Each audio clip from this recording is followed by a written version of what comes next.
All right, we are live out here, the Overlook. We're back with Zay. I'm Adrian. Thanks to Chris, who's producing the show here. We're in the Inspo Lens Studios, presented by Boomy Dental. Shout out to Boomy Dental. Hey, El Paso, if you're looking for a dental experience that actually feels comfortable and down to earth, you've got to check out Boomy Dental, led by Dr. Sonia Najib. Boomy Dental is all about honest care, welcoming environment, and making sure every patient feels like family. From routine cleanings to restorative care, they take time to explain everything, and they offer options that fit your needs. Plus, they've got affordable memberships. They've got great plans for families and anyone without insurance. Boomy Dental, rooted in El Paso, committed to your smile. Book your visit today and experience dentistry done differently. Located at 1612 North Lee Trevino Drive. Give them a call at 915-591-2525. Shout out to Boomy Dental, bringing us this awesome studio over here. We're back here. We're live. A lot to get to. And I'm surprised. If you would have told me we had a lot to get to today, Zay, I would have been surprised. But, I mean, that's the case. UTEP basketball, a lot of transfer news to get to. The football spring game right around the corner. And it's headlined by 3 guys who've signed already. Are you surprised by the timing of this? Because it's not usually like this with UTEP. You don't typically see them jump on board and get commits going their way this quickly. You're right. I mean, just last week we were talking about this this team as a whole. There was nobody. There was nobody on the team, and how quickly, I mean, things are shaping up for this basketball squad. And I kind of saved digesting all these guys for today. Like I've seen it on Twitter. I've seen the stats. But really diving deep into them, I'm doing this with you guys, right? I've been wanting to save this, so I'm ready to get into it. I'll just say this. I want to keep my thoughts for later. I'm still not completely moved, right? I don't want to sound like the hater here. It is a lot of momentum going UTEP basketball's way. But I don't know if I'm moved yet. But, okay, we'll I'm hoping I move you by the end of today, Zay. I'm hoping by the end of today I've moved you at some point. I'm wearing the Stephon Jackson jersey here today, rocking the Minor Talk hat. And the Stephon Jackson was greatness. So I'm channeling the greatness for Stephon Jackson, one of UTEP's all-time leading scorer. I mean, you think of Stephon Jackson and the great history that UTEP had. I got to rock the jersey today. And I'm thinking maybe one of these guys could be a difference maker. Could it be a Stephon Jackson, maybe at another school, but not over the course of a career at UTEP? But that's just how these things go. I think they go to these guys, and just based on some of the players that they got here today, high upside. Like some of these guys can parlay the gig that they could get at UTEP into a really big deal moving forward. And maybe some of these guys, just to preview ahead in the future, don't look like the greatest stats off paper. Don't be the box score watcher. Don't be the guy who just looks at the box score and stuff like that. Look at the upside of what some of these guys bring, and I'm going to try to convince you that something here makes sense. Okay, so let's start off chronological order, and then we'll go into some of the guys who are rumored to be hearing from UTEP, and then you've got some inside scoops, Zay, which I love. I mean, that's the beauty of you being a student. So you're on campus, you're boots to the ground, and you're putting in some extra work without putting the work in. So love it. Let's start off with JUCO transfer guard Cameron McDaniels, John Logan College, JUCO. He announced via his Instagram yesterday he committed to UTEP. They list him at 6'6". He averaged 17 points, 5 rebounds, 43% shooting from the field this past year. When you watch his film, so we were just doing this a little bit right now. We could break down the film a little bit. Shout out to our boy, Sidelines UTEP, Kevin Bazar, our pal. We'll check out his highlights. We'll break that down. But just your initial reaction knowing it's UTEP getting a JUCO guy just like this in McDaniels. UTEP's always going to go out there and get themselves a JUCO guard. Like that's their MO somewhat. Last year, I know L.A. Hayes maybe didn't work out like we all hoped for, but you saw the flashes. You saw how good he could be throughout the course of a whole game. Before that, Ahmad Bynum, once again, didn't really work out, but he had a stretch there where everybody thought he was the best player on the team. He had a game winner against Liberty, who ended up winning the conference, right? So it worked out in a sense that, yes, he's a talented guy, and yes, they have an eye for talent, but we all know what happens in the end of that story. And then Corey Camper the year before that, he stays here for 2 years, parlays that into a Nevada gig where he was great for them this past season, right? He had triple-doubles. He was basically their number one option towards the end of their NIT run. So they're going to go out there and get JUCO guards, and more than likely they're going to hit on them. So, I like this pickup. You're watching the stats right here. The guy can hoop. Look, he's going to yam it in. Like, he has the athleticism. He has the size, right? It says he's 6'6". whether that's a real 6'6" or not, that still means he's an above average sized guard. He's going to be a physical guy. And obviously, you take a year and you give a year with these JUCO guys. You never know how quickly they're going to be able to transform their game to the Division I level. But I like the pickup. I like what I'm seeing on these highlights. And not too much for me here. I mean, if you could have gotten this guy on a discount, hey, you take it. And even if you have to spend money on him, I still like this type of pickup because he seems like the guy who can create off his own dribble. He seems like the guy that, that UTEP maybe was missing in a sense, right, offensively.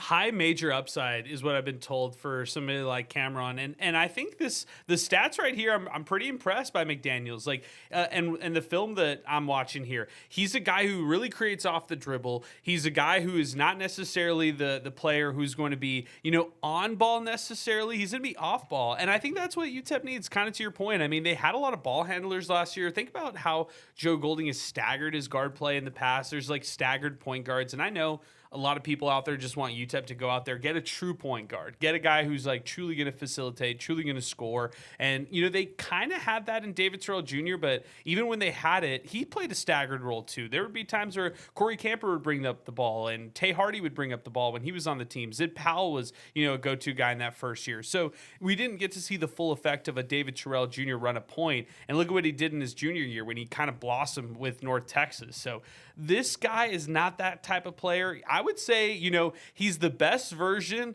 of like a Carlos Lemus of what they thought that they would get with him. I really like the Corey Camper, comparison right there because he is somebody who can create like right around that mid-range jumper, but he can hit the three off the dribble like that, off the pass. And I think that's another thing UTEP needs. So at minimum, this guy's a heavy rotation guy. Like this guy's averaging for UTEP anywhere between 15 minutes at worst. And then at the best case scenario, this guy's starting for you at the 2 or the 3, and he's really showing a lot of success. And, in a given game, he's got 17 points. He scores for 20 plus in a given game for UTEP. And is this guy, all Mountain West upside? Maybe not necessarily out of the gate. I like how you framed it. Like, some of these JUCO guys, it takes them like a bit of a, 2-3 month learning curve. And think about it. When Ahmad Bynum started to catch his stride, like he was really feeling himself. Like same with Corey Camper. He needed that adjustment from junior college. Like he needed that little transition on his side. And once he found it, he flourished. And I feel like for a guy like this, McDaniels, he's going to show that kind of side. So this is a good get for me. Two big thumbs up here for this get. Cameron McDaniels from John Logan College. Yeah, I mean, I like the 2 big thumbs up. I'm giving it a thumb and a half. Half of a thumb. Half a thumb. I like the half of a thumb. I still like it. I still like the pickup. I mean, if we're going out of 2 thumbs, I think 1.5 is really good. So I'm also like you though. Like when I say 2 thumbs, I'm saying like maybe the upside or the discount. Like maybe they did, and I have none of that confirmed. I don't know any of the price. I don't know any of what they're getting right here for a guy like that. So I don't know about that yet. But I like the way you framed it because if they did get him at a discount, then I feel pretty good about that. Next guy to mention is William and Mary's Reese Miller. This is a familiar name. I remember the Reese Miller game with William and Mary and UTEP. And by the way, that was a certified, I put it in pen. UTEP was winning that game. Like, I don't care how William and Mary is in a given year. I don't care. Like, UTEP's winning that game. They got waxed. Like, it wasn't even close. Like, UTEP got killed in that game. And by the way, Reese Miller had a great performance in that matchup in the win against UTEP. He won MVP honors by Ken Palm. 16 points. He was 2 for 4 from beyond the arc. He also grabbed a couple rebounds, 5 rebounds in this matchup, 4 turnovers, but he also contributed with a steal. High offensive rating. Look at these offensive rating numbers. 122 against UTEP and splashes a bunch of threes. William and Mary beat UTEP, by the way, 74-63. And if you remember that game, it wasn't really that close. Like, UTEP did not have success. He misses the next 2 games after that, but then quickly, gets back into it. Multiple double-digit games. Look at the 3-point stuff that you see from him. 3 for 5, 4 for 8. I want to see that. I want to give him 6 attempts when he's at UTEP to shoot from beyond the arc. The 33% from beyond the arc is something to look at as well, when it comes to UTEP. And I would say, a guy who averaged 12 points, 2.5 rebounds, 2.4 assists per game. I think he has shooting upside for the Miners next year. And, yeah, UTEP gets another guy in the backcourt, Reese Miller from William and Mary. I mean, first off, this guy, his hair. I love his hair. He's got like the curly do going on. Second, this guy's been around, right? He's been around, starts off at Abilene Christian, goes the junior college route, ends up at William and Mary, and he balls out this year, right? He took advantage of his opportunity, parlays that into, a step up at UTEP, right? Whether you like it or not. UTEP is still a step up from William and Mary. Even though they beat him this year, like you said, Reese Miller had a great game. And I like this pickup, right? I like this pickup. And I'll say it like this. I'll like this pickup if he's somebody that you're using to build around somebody else, right? I'm not sure if you'd build around Reese Miller right now as your star guy, as your big portal get. And that doesn't mean that he's a bad player. He averaged 13 points a game on a winning William and Mary squad. So I think he'd be a great 2-second option, something like that. Like you said, 33% from beyond the arc, shooting at he was having like 6 attempts a game at one point. So I like that as well. I like this pickup. Obviously, I do want to know, I know we can never find these things out, but I want to know how much they gave him. Me too. How much of a priority was this guy? I would say it's a significant priority. It seems like it is because, at the end of the day, this guy was averaging 12 points a game. He looks like a defender. He looks like a guy that can defend on the defensive side of the ball. And I'm pretty sure Joe, took a little mental note watching him early on in the season. Okay, I see this guy. Is this the first time this has happened? It feels like it. It feels like the first time that UTEP has got. Well, Mario. Would you count Mario McKinney? Now you're making me think. Do you count the Mario McKinneys of the world? The Tay Hardy, technically. I mean, he saw Tay Hardy on another Conference USA team, and it's quietly happened in the past, but Calvin Solomon, they didn't directly play Stephen F. Austin, but definitely knew them. He probably was watching some of those games between Abilene Christian and Stephen F. Austin. So, you think about a guy like Calvin Solomon. So, yeah, I think maybe it's a sneaky track record thing that Joe Golding has shown in the past that he's not afraid to go after some of the previous guys gets, out of the transfer portal. So I like the signing here. 6'4" guard. More I watch him, Zay, the more I think, is this your point guard? Is this a guy who could be a staggered guy for you?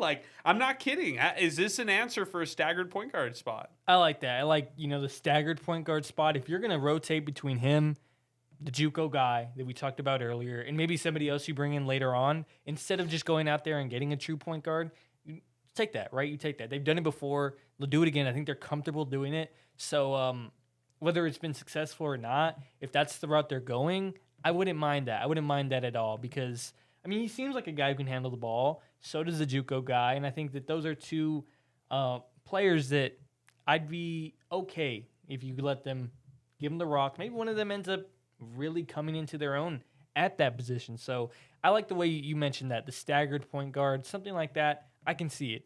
Well, I think that they're gonna have to figure something like that out. They're gonna have to get something where they have a staggered group going together on this. And if they don't have that, then I actually kind of worry about UTEP if they're going to just give one guy the keys to the car, or younger guys keys to the car for that matter. Speaking of younger guys, this guy is not young. 23-year-old news that we had today. 23-year-old Ole Miss transfer Augusto Casilla, who is committed to UTEP. This was okay. So a lot of things got me on this one.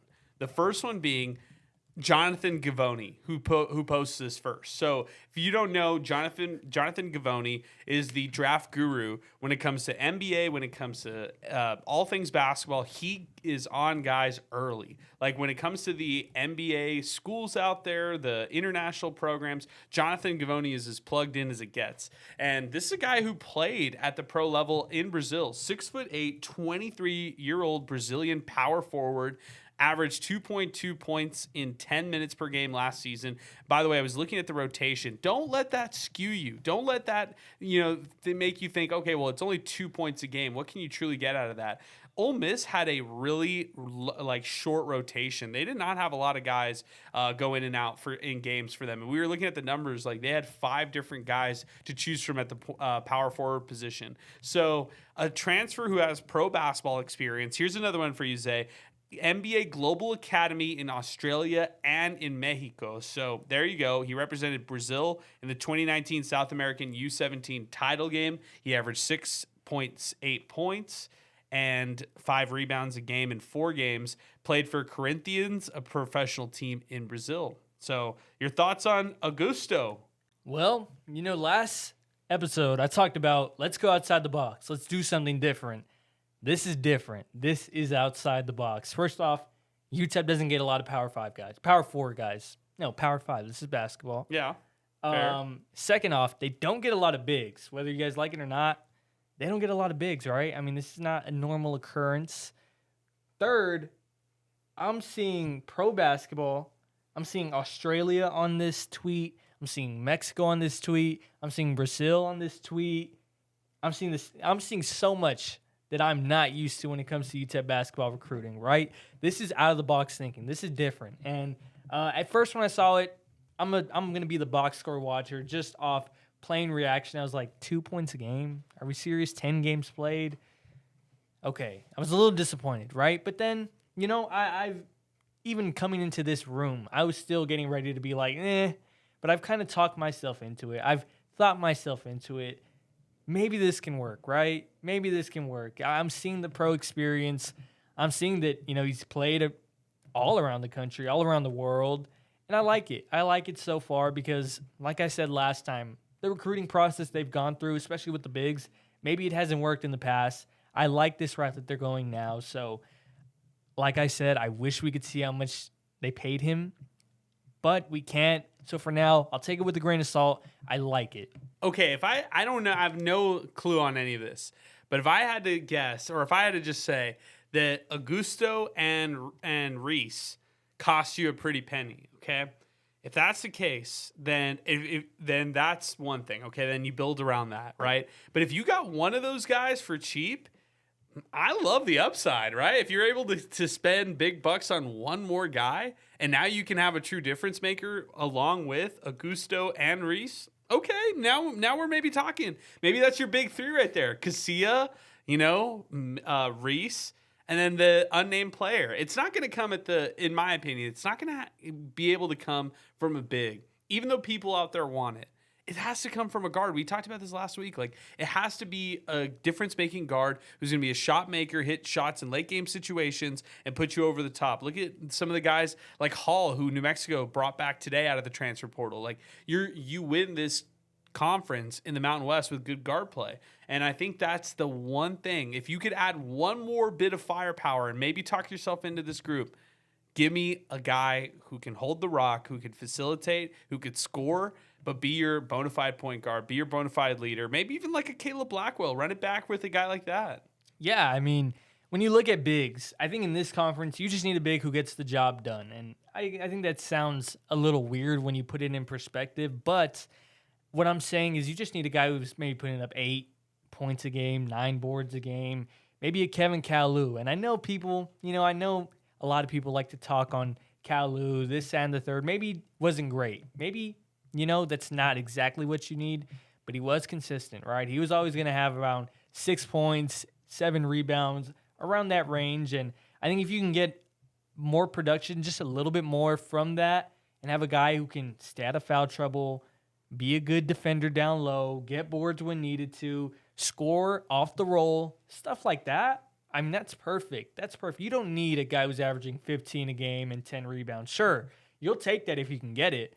But like we talked about last episode, you want to build around a guard. And to do that, you need a big who knows his role. And I feel like this could be part of that. So okay, I'm excited. So, but I want to hit more on this, the bigs, and examples of how they've developed bigs over time. But you got a bit of breaking news. You saw somebody on campus today, and maybe they were taking an official visit, but we did not see this guy on our radar, Zay. So give us some thoughts on Reed Kaysen, who you were telling me off air you ran into on campus. So I just got out of class. It's an early day. It's a beautiful day on campus, right? I'm hearing the birds chirping. The sun is just coming up. It's green. It's wonderful. And in a sea of, shorter people, right? Average sized college people, I see a mammoth of a man. He's standing at 6'10", and he's hard to miss. I see Coach Cox next to him. He has, a couple managers with him as well, and they're just talking it up, right? I kind of follow them from, behind, trying to figure it out, and I figure out it's Reed Kaysen. It's this guy out of East Carolina, 6'10". He's all of it. He's all of 6'10", I'll say that. And, the stats, you looking up for yourself. It won't blow you away, but I'll say this. He did have the size, and that's my breaking news. Like, I'm on campus following these guys, like, just behind, just where they can't see me, And I guess they were showing him, incognito. I've used that term a couple of times, and I guess they were showing him around. I'm assuming, right? He's got to be on a visit. He's got to be. So Reed Kaysen, if he is a player that UTEP's looking at, played 31 games for East Carolina last year, including 12 starts, which is impressive as a freshman. I already like that. He's in your class, Zay, which that's interesting in itself. So you ran into him. 6'10". UTEP didn't have a center last year taller than 6'6", and because Kasim the Dream was 6'8", but he played more of that 3 or 4. He played the tweener, not the 5. This guy averaged 3.9 points, 3.3 rebounds. He blocked 2 or more shots in 9 games that he played in. He had 30 blocks on the season. I like those numbers. Okay, so let's talk ourselves into this. Let's see if they end up getting Reed Kaysen, and they've got Augusto playing aside him. Okay, so you got Reed Kaysen on one side, you got Augusto playing aside him. Maybe that's your starting 4 and 5. And then behind those guys, so behind Reed Kaysen, you're going to have Delano Tarpley, the freshman from Brennan High School. You're going to have guys, you're probably going to have Alexander, the junior college player. He'll probably be one of those other guys that you look at as a backup center. And then that leaves a void for the 4. And that's where they could be creative because they already got a 6'8" guy in Augusto. You could now go and get yourself a 6'6" Alfred Hollins, somebody who could be just kind of in that, middle position, a Jarrell Satterfield, a Jamari Sibley, like a better version of that, at that forward position to be the backup and just play, minutes off the bench and help spell some of those guys. But you could really have some size right there if that's the case. If they're able to land a guy like Reed Kaysen, you got a 6'10" freshman center or incoming sophomore center. Then you've got Augusto beside him, who's a 23-year-old 6'8" guy. And then now you could start building things around these guys. McDaniels, who's 6'6", Reese, who's 6'4". I like the height. They're not shying away from it. And last year you got guys like KJ Thomas, Caleb Blackwell, who lacked some of that size.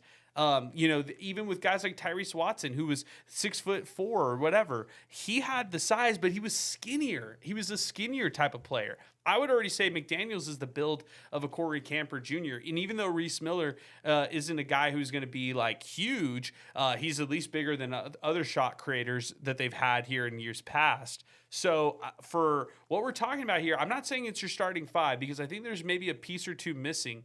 But I'm starting to see it. Like if this is the way that they're going to go, it shows them, hey, the money that's coming their way, maybe you do get that return on investment. Maybe you do have that early success by getting some of these guys to commit to you early.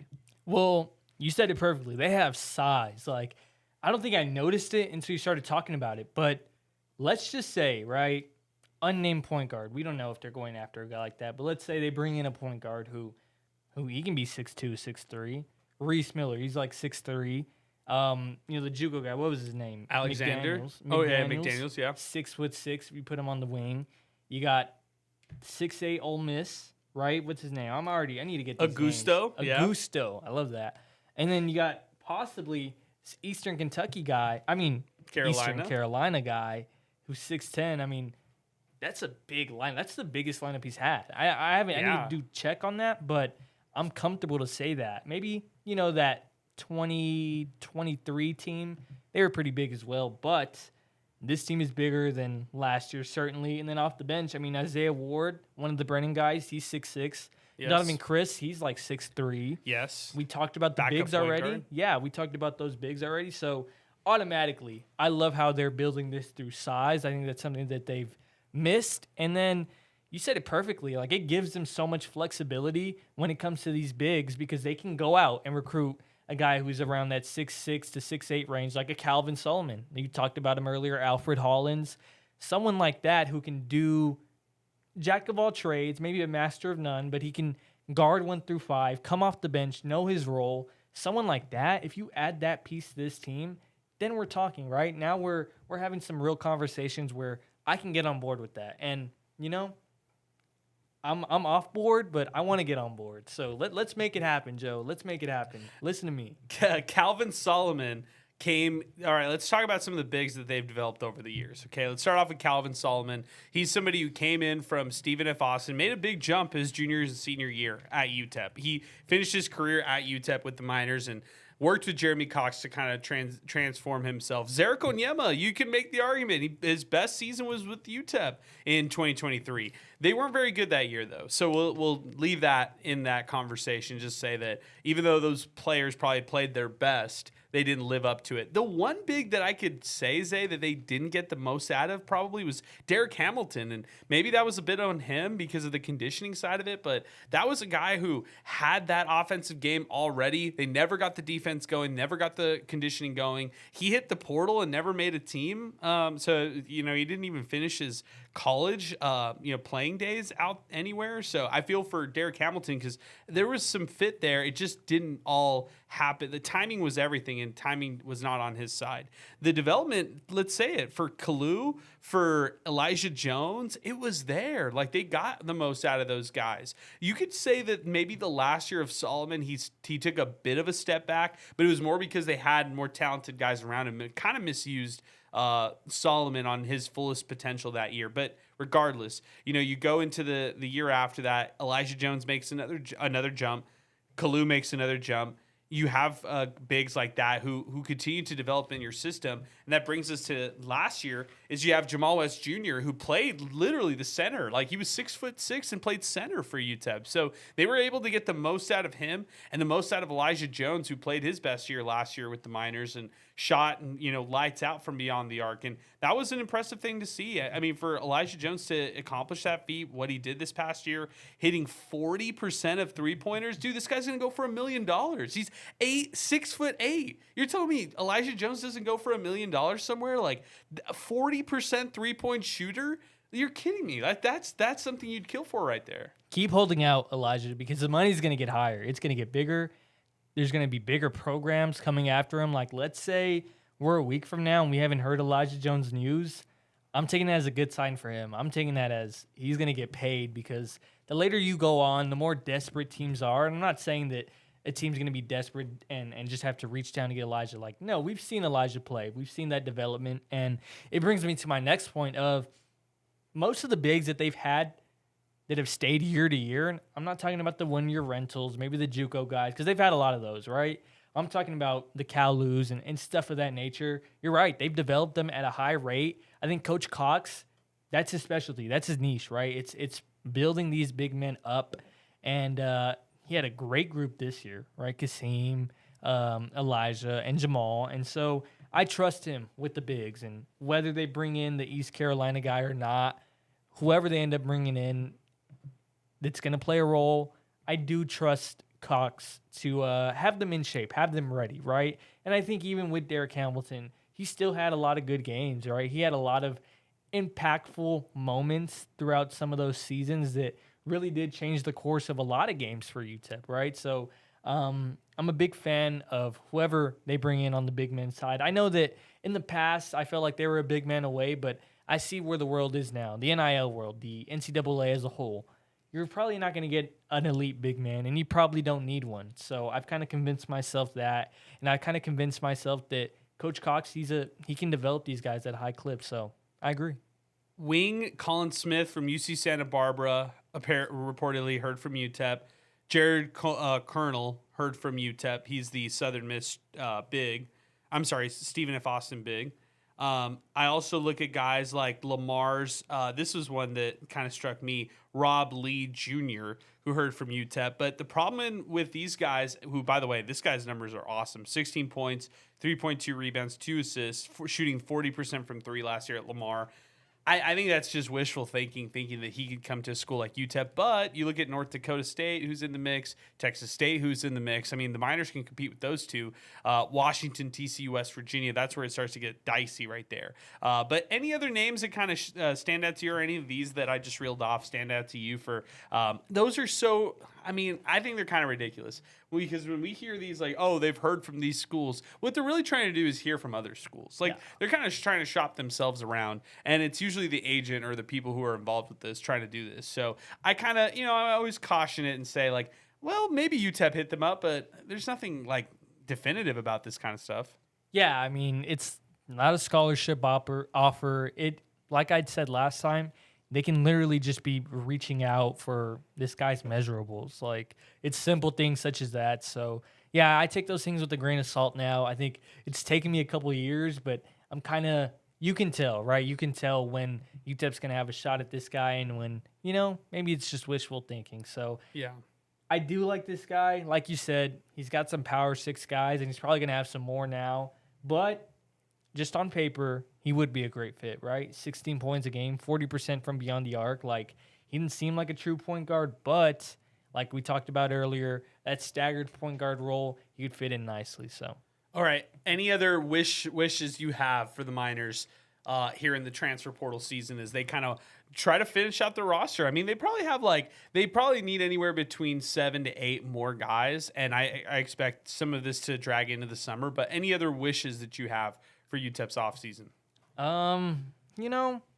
Nothing big, right? I think that we're seeing what route they're kind of taking with this team, and I'm just ready. I'm ready to get this roster finalized, and I don't want to wait until summer, but chances are that's when the final pieces will kind of come together, right? I think that's what we're looking at right now. So I'm interested to see if they go after any more JUCO guys, right? I mean, there's a lot of talent out there still.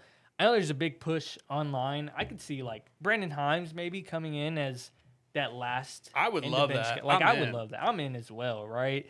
Maybe Bryson Goldsmith, one of those guys, right? Bring him in, give him a shot. I mean, I like it already. And who knows? I mean, Bryson averaged, I think, 12 a game, the D2 level, Lone Star guy. I can see, like, I don't know, right? I'm I don't in know, for Bryson. But I'm in. I'm in for Bryson or Brandon. Either or, I think they both have high upside, and the fans would love it. I mean, the fans would love it. So having Jordan on this team, I think he's still in the squad, right? Yeah. And then adding another local guy, I mean, that'd be awesome. But that's wishful thinking. Outside of that, I'm going with the flow. Here. I'm waiting to see what else. But so far, like I said, thumb and a half. Okay, I feel good about that. Let's go through some of the spring ball on the football side of things, storylines. I'm gonna just kind of go from descending order, 99 to 0, and we'll talk any players that we really want to feature. I wonder what they're doing at kicker. Speaking of Carlos Ariola, I wonder what they're gonna do there. Yeah, I mean, I just want to go down real quick. Let's go down real quick. Those are the guys I want on the defensive line. Elijah Fields, Preston Hickey. Just off the photo, I love it. I'm already loving it. This guy, that's a football guy, man. That's a football guy. That's a guy that I'd be afraid to line up with. That's a football guy. Like, these are football guys. So 6'1", 285, 6'1", 300. No way he's 300. He's got to be 380. This guy's a football guy. Like, I love it. So already off to a good start. Okay. Carlos Ariola, what are we doing at kicker? I have no clue, right? I think that it was an up and down year for him, but I think that I'd be willing to rock out with him if that's who they put out on the field. I'm with it. I mean, Ashton Coker being back, he'll man that starting nose tackle spot, no question about it. He was in and out of the lineup. I don't know if it was injuries or what, but he was in and out of the lineup last year, and I just think he's one of the best. Like, I'm all in on Ashton Coker. Any thoughts on him? Agreed. I mean, this is year 3. He's played in all 3 years, and yeah, like you said, he was in and out, but he has the experience. He knows this team. I think it was a big get to get him back. Truth Holmes is a guy who is, a lot of people like him, 6'2", almost 300 out of Sulphur Springs High School. He'll be coming in as a freshman. That's another name to look at. If you get a healthy Judah Ezenwa, that's going to be huge for UTEP because then you're able to throw him alongside Cash Cheeks at the tight end position. I'm assuming no Judah for spring ball, but I do assume that at least we'll see a little bit of Cash Cheeks and Carver Cheeks on that. Now it's time to talk the big boys. You talked about him. Ryder Slayton, 6'7". He's a guy who's out of Melissa High School. Juan Camacho Jr., fifth-year guy out of Bowie. He might play some minutes. Here are some real snaps for them. Here's the guy that was my favorite last year, who we didn't get to talk to enough, but, man, just listen to this numbers. Tyler Roberts, he'll come in next year as a redshirt freshman. 6'8", 314 pounds. This guy cannot eat enough. Give him more food. Let him get more on his side. You got Max Huber. You got guys like Preston Perkins, guys like Craig Wydra, who actually could get some playing time this year. I could definitely see that based on what I've seen over spring ball. Brian Williams Jr., that's a guy who you're going to plug and play right away. 6'2", 330 on that offensive line. Redshirt sophomore out of Jackson State. That's a guy, again, right away. You're going to throw him in. Omoriu, I've heard it. He's going to come in right away, play. 6'4", 315. You got to replace everybody on that offensive front from last year. So you're going to have to do a lot of quick learning for some of these guys, whether it's Jamin Lamb from North Texas or Jackson Bradley from Cornell, or, you look at some other guys on this offensive line. You got to get some adequate production when you had to replace everybody on that offensive front. Yeah, and I think the big thing that stood out to me while we're going through this is the younger guys are bigger, right? I think the redshirt freshmen, the true freshmen, and the sophomores, those are where you're seeing a lot of the 6'5s and up. And I think that the guys that are going to play right away, like, Brian Williams Jr., he's 6'2", right? Omoriu, he's 6'4". I think the North Texas guys are around 6'3". And I think the only big guy, they're all huge, right, is the 6'5 Jackson Bradley from Cornell. I think those guys that I just reeled off, that's who I'm expecting to see out there. Juan Camacho as well. He's 6'6", so it's a little different there. But as for the newcomers, the guys who are going to be plug and play, maybe aren't as big as the younger guys. And I think that if you can hit on one of these younger guys, maybe they have a huge, growth. And I'm not talking about in their bodies. I'm talking about on the field. If they can grow and really use their body at a high advantage, and you're able to throw one of those guys in with the polished transfer that you got, maybe the offensive line isn't as bad as we were expecting. And so you won't really know until the games. You can't really tell that stuff. At least I can't. I can never know with the offensive line throughout spring, and we just won't see it until game time. But I think I'm a little more comfortable with them than I was 2-3 months ago. Orion Fisher is a guy we got to watch on Saturday. 6'6", 225, defensive lineman from West Virginia. 44, keep an eye out for him. Vashawn Brunswick, 41, 6'1", 215, coming back from last year. Keep an eye out. I mean, this guy could be one of the starting linebackers this year, so keep an eye out for him going into this year. Jamal Freelet, this is a guy right out of high school. They like him. 37, rocking the 37 on this team. Kane Bowen, I should say. He'll be a redshirt freshman. They liked him last year. I mean, they truly did. Same with Kofi Taylor Barracks, who couldn't get on the field too much, but a guy who totally has the upside on his side. Josiah Jones, they liked him out of high school as well. Those are guys to look at. I want to see the progress from Alan Gant, the Lubbock product himself. Didn't see him too much on the field this past year for UTEP. But a guy who really could step on the field quickly for the Miners. Yeah, and I mean, like I said, you're going through these names, and I think I'm talking myself into it, and I'm just looking at these names, and I'm like, okay, I can see some of these guys having a breakout year. I can see some of these guys coming in, having real production, and being good, right? There's a difference between, just putting up numbers, putting up playing time versus being a real difference maker. And I think one of those guys can be, right? One of those redshirt freshmen, one of those sophomores, something of that nature. I know you're banking on that. I'm banking on that right now because let's say they don't, then, right, you're kind of in a bad position defensively. So I'm trusting in the developmental process. They do have a lot of defensive guys returning that were depth last year, and they're going to need them to step up. So, like you said, a lot of names that we're familiar with, a lot of names that have come in and out through that recruiting process, but I like them. I like these names, and I think I like how they project. We talked a lot of defensive players, though. That's the one worry that I have. Like, I'm even looking at Tristan Thompson out of Utah. Like, I like him a lot. That's a defensive player. Dylan Brown Turner, Florida State. Didn't play a lot for the Miners last year, but that's a name I like. Aaron Wilkins, another guy, corner. Let's start talking some offensive players here. Let's go to Josh Bell, running back. That's a guy who you're going to see play a little bit on Saturday. You also look at guys like I don't want to sleep on him. 19, Sterling Miles, Bandit. This is your pass rusher right here. This is one of the guys who can really step in, play a pass rushing role for the Miners right away. I'm in on Sterling Miles. I'm pretty excited about him. What he can possess. 6'4", ready to go. DeCorian Thompson, corner, a little undersized, but man, I've heard great things about him too. Raphael Campbell. Now we're talking offensive players. How did you grade him? Because this year I need to have higher expectations for Raphael Campbell. Look, I'm ready to see these 5'10" guys just go out there and start running, because Scotty came in, preached speed, and he brought in speed, right? But we haven't seen it on the field all that often, right? And it's because these guys are young, and I think that the curve offensively, it's a little different than defensively, right? It probably takes these guys a little bit more time to get accustomed to this level, to get accustomed to this physicality, to get their bodies ready. So I'm interested to see what type of jumps a lot of these receivers make, because I think on that side of the ball, they're banking on those receivers as well to really take a step up. They didn't really bring in a big difference maker, I would call it, at that position. So I'm really interested to see, especially on Saturday, who really jumps out of the field. To me, especially in that receiving core. So I'm interested to see that. Like Zoe Hill, I think we passed him a little bit earlier. There's plenty, right? And even the running backs, CJ Simon, right? Zoe Hill.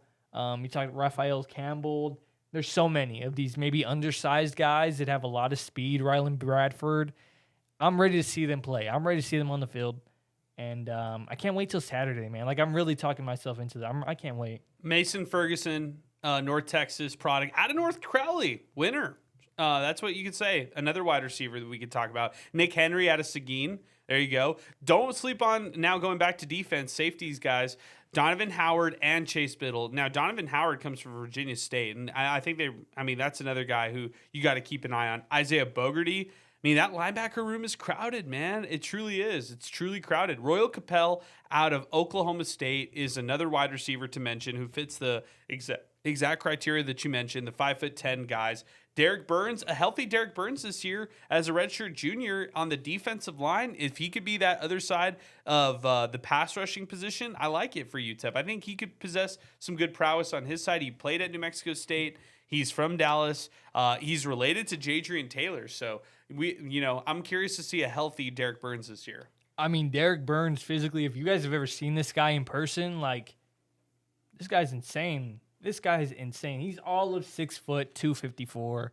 Right, an injury kind of took him out earlier in the year. So I think a healthy Derek Burns will be huge for this squad. And we've mentioned defense so much, right? I think that I was already high on the defense, but I'm comfortable on him. I'm comfortable on them. I don't think that they're going to be a worry for me. Will they be great? Maybe not. But I think they're going to get the job done. They're going to be serviceable for, let's say, an offense does its job and their defense does its job. That's all you need, right? That's all you need. So I think that this defensive side of the ball, I'm comfortable with it. I'm really not stressing it. Jaden Wilson, linebacker, got to give him a shout out. One of the best players on this team. Cam Thomas, minor back. Want to see a full healthy Cam Thomas season for sure. He could be explosive. He could be your number one running back. And I'm going to say that. I'm going to keep saying that because I think it's true. Whether it's Elijah McCoy, who's in the backfield, or Cam Thomas, I think it's going to be Cam Thomas taking that first snap and the first offensive play of the 2026 season for UTEP. I agree. I've had like a connection to Cam Thomas since game one. On Minor Talk, I called it. The first touchdown of the Scotty Walden era was going to be Cam Thomas. And nobody believed me. I was like, I was the odd man out here. And it was. Skylar Locklear, dime to Cam Thomas. Game one against Nebraska. ever since then, been a huge fan. He was out basically the whole year. I don't count that Utah State game. Like, I he agree. didn't even play a lot that game. He was out all year, and I agree. He's going to be running back one. I believe that, right? I think he's going to take the majority of running back snaps this year. Might be split with Tavares, right? But for the most part, I'm expecting Cam Thomas to take those snaps. And then, I mean, you're hovering over it. We need to talk about it. Shea Smith at linebacker. I mean, what do you think? Well, I think I don't think he's gonna be the starter. I mean, it's a crowded line. I mentioned three. I mentioned probably four linebackers who just right now on paper they've played the position. They've played the position. I like Shea Smith. I really do. I really do. But I don't know if this is the right move. And I think. I don't know, man. I really wish I would have. I really wish I could talk this into Shea Smith playing a hybrid tight end, running back, wide receiver role. But maybe he wasn't ready for that either. Maybe this is truly the right spot for him. But they're asking him to do a lot over a short course of time period. And I don't know if he's going to be ready when the season starts to assume a starting role. And that's the upside that he has. He's not a baby anymore, man. He's a redshirt sophomore, but he's been in the system for 3 years. Like, he's not a baby anymore. And so time to take the training wheels off. It's time to see what they've got in Shea Smith. And they truly believe he's like one of the top 10 athletes on this group. So that's how I feel about it. I want to see more. I want to see what they have. I agree, right? And we both have seen Shea Smith at linebacker. At least we've seen the film, right? We've seen what he did. It was only 1 year. It's a small bite size high school. This was in high school. He was young, too. He was a young guy. And, we saw what he did. And I think it's evident that he was a talented prospect because all his high major offers were from schools that wanted him to play that linebacker role. So, on one end, yes, it's been 5 years since he's really played the position full out. I think it was the 2021 year. I think that was the last year that he did. Maybe even 2020.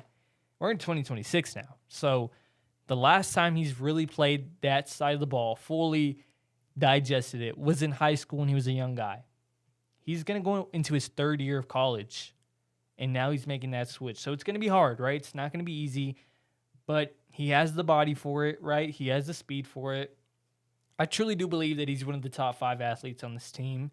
And we've seen this switch before. Like, we've seen guys go from quarterback to linebacker, right? And this year it was Jacob Rodriguez, Texas Tech. I'm not saying it's going to end up like that, but that prowess that you need to play quarterback, you need it on the defensive side of the ball to play linebacker. And so I think that the transition might be a little bit smoother than a lot of people are expecting. And I'm rooting for him. I hope this is the best case for him because he wasn't going to see the field at quarterback, right? It wasn't working out. The development really just wasn't there on both sides. And I think mutually this was the best thing for both sides of the, parties. And I think he has a real shot to be successful. Will he play day one?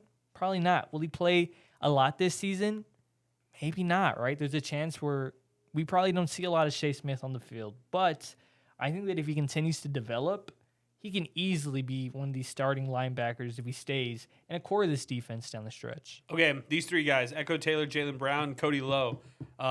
Any thoughts on any of these guys? Echo Taylor, this is year 3. He's played in all 3. He played last year, played year 1 as a freshman from the Bronx. I like that. He's from the Bronx, moved down to Texas to play at Fossil Ridge High School, and he's 6'5", 220. He's a little slow. I'll say that. He's a little slow. I remember him taking the fumble against Sam Houston. I was like, this guy, he's a big guy. He's moving, but, maybe he's not moving. I don't know. He's a lengthy guy, so maybe it didn't seem like he was moving that fast, but you see the size, you see the development. I think he's going to play a big part of this defense this year. All right, Carver Cheeks, TJ Tillman, Elijah McCoy. Any thoughts on these 3? Man, I could talk all day about, this whole single-digit roster, because I think this is where all the ballers are, man. I think this. No, they do this intentionally. Yeah. They do this intentionally. Yeah. But TJ Tillman, bringing him back was huge. Amarillo Tascosa product. I love that there's a chance that Alan Gant coming from Lubbock, and then TJ Tillman coming from Amarillo. Some Panhandle in And the Elijah secondary. McCoy, maybe you're running back too from Midland High School. How about this? Talk about West Texas and Plains football, baby. Let's do it. I Win love the it. West right there, Win baby. the West. Now let's move over. Garrett Hawkins to number 4. Who made the number switch? I didn't see this. Hawkins switches over to number 4. Cash Cheeks on the other side is 4. Jaden Smith wearing the number 3. He wore that last year, but a healthy Jaden Smith would be fun. I'm ready to see Jaden Smith, man. Like, I feel so bad for him. I mean, he's had the worst luck with injuries ever since he got to UTEP, right? 2 torn ACLs, and he's had a lot of setbacks. So I think it's big that they have him back. Not sure what I'm going to expect from him, but year 1 before he went down, he was a big target for the Miners. He was going to play a huge role for them. So obviously nice to have him back. And then Garrett Hawkins, I like the single-digit linebacker number. I think aesthetically it looks pleasing. Okay, Xavier Smith, Shaq Bowser. I mean, we're going here now, right? Xavier Smith, leader of this defense, year 3. Another guy, he played quarterback. He was a quarterback, switched over to safety. So this coaching staff, maybe that's something they like to do. Maybe that's something they'll experiment with. But Xavier Smith, I'm ready to see him. He's going to be an all-conference type of guy for this team. Justin Content, Tavoris Jones, EJ Colson. Tavoris Jones, I mean, put some respect on his name. I'm over here saying Elijah McCoy, RB2. They're going to use 3 running backs. Tavoris Jones, Cam Thomas, and Elijah McCoy. They're going to use all 3 of those guys. And then, I'm always forgetting this guy's name. From Buffalo, one of the new guys, wearing 30-something. And they stuffed him with a terrible number. And I feel bad for him. Maybe he's up here. Let's see. Next one, Lamar Sperling. I'm a big fan of him. 4 running backs, possibly. 4 running backs, and I like it. I like this 4 running back tandem.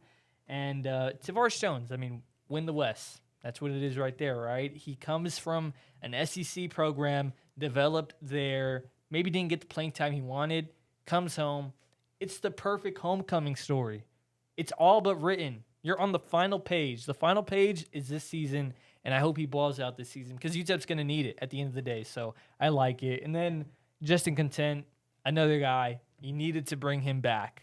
It was a huge get out of the portal for him to come back to UTEP year 3. He's another year 3 guy, and he played great last year. I think he benefited a lot from having Neil Campbell on the other side of him, but I think he's going to step into that Neil Campbell role. He's going to be after the guy who's going to lock down that wide receiver 1, and I'm comfortable with him lining up on there. So save the best for last.